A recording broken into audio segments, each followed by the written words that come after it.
Hello and hope you're all doing well. Welcome back to another episode of Esports News. This one all around the Denial show. If you guys do not know Team Denial, well, they're kind of notorious from the CSGO scene for not paying their players. And yet again, allegations and recent accusations out there once more. For this time, a Call of Duty roster, a former French player for that team, Denial in the CWL scene, actually named Nate Shea, has now come forward with his allegations, his long story of apparently not being paid by the new Denial owner. Now, why I say new owner is because in the CSGO scene, their former owner, their former CEO was actually known for not paying his players, and now we have a brand new owner, a brand new CEO known as Zach, apparently on Twitter. I'll link some stuff down below for all of you guys, who is also not paying these guys. Now, before I hop into the story and discuss Nate and his background about apparently not being paid, and a crazy story if it is actually true, I do want to share with you one tweet from the new CEO, the new owner who should be paying these guys, that being Zach on Twitter. He is aware of these allegations. He is currently consulting his team, and we can expect an update on the situation sometime soon. So we take a look at Nate's story. Again, a French player formerly of this CWL team, Team Denial, and their roster. And a part of that roster at a point in time, they were actually known as Team Overtime when they qualified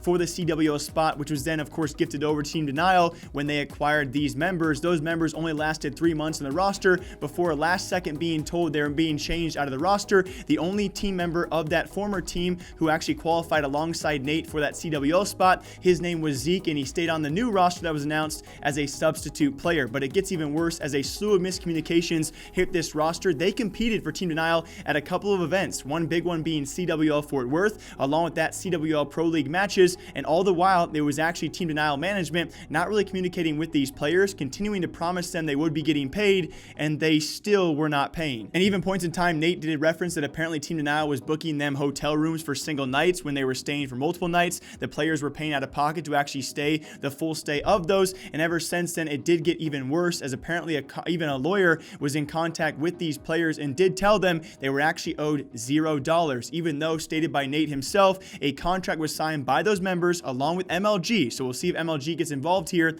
stating the players were owed a $5K per month salary, which of course, serving 3 to 4 months under this roster, you know the amount they are owed, plus any partial prize pool fundings. And it got even worse as well when this roster only lasting 3 months. Once again, according to Nate, that they were told very last second, which unfortunately we saw this several times throughout the Call of Duty scene. It was very, very cutthroat, especially this past season, or during this past season. Some brand new rosters were announced very, very last second and seemingly out of nowhere, and this was one of them. They were, according to Nate, told very last second that all of them would be replaced besides Zeke. Zeke, the only member to actually last from that former roster, is now on the current Denial roster as a substitute player. And then very lastly, to make matters worse, in the extensive story here, if this is made up, I would be very surprised to see a player make up this extensive of a story. But again, we're going to keep them as allegations, accusations, until the CEO, Zach, comes forward about what happened with this roster. You take into even further account that this Team Overtime, the former roster before they were acquired by Team Denial, they were the roster to qualify for that CWL Pro League spot,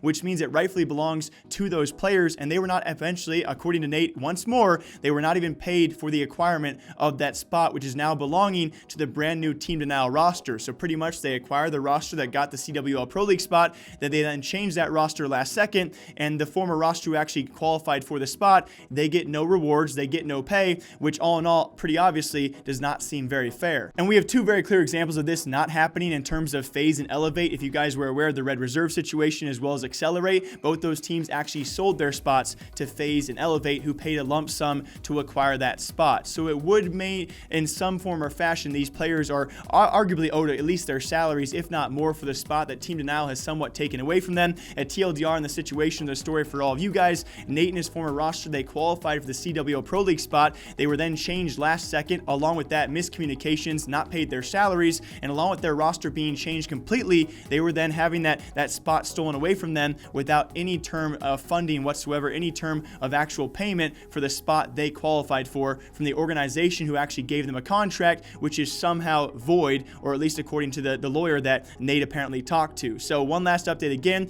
Zach did tweet that out, so hopefully going to have some confirmations out there sometime soon. And all the talk of the town right now is there are several posts out there, several pieces of evidence as well around this new CEO, this new owner who was supposed to pay these guys and apparently has not, about some past allegations, some past sketchy business he has had in the scene. I'm going to give you guys just a small piece, a very, very small piece of what we've seen from this guy in the past. He had a video on Twitter get him banned a while back. V2, all the nerds are mad that I said I didn't it as a connotation negative for gays.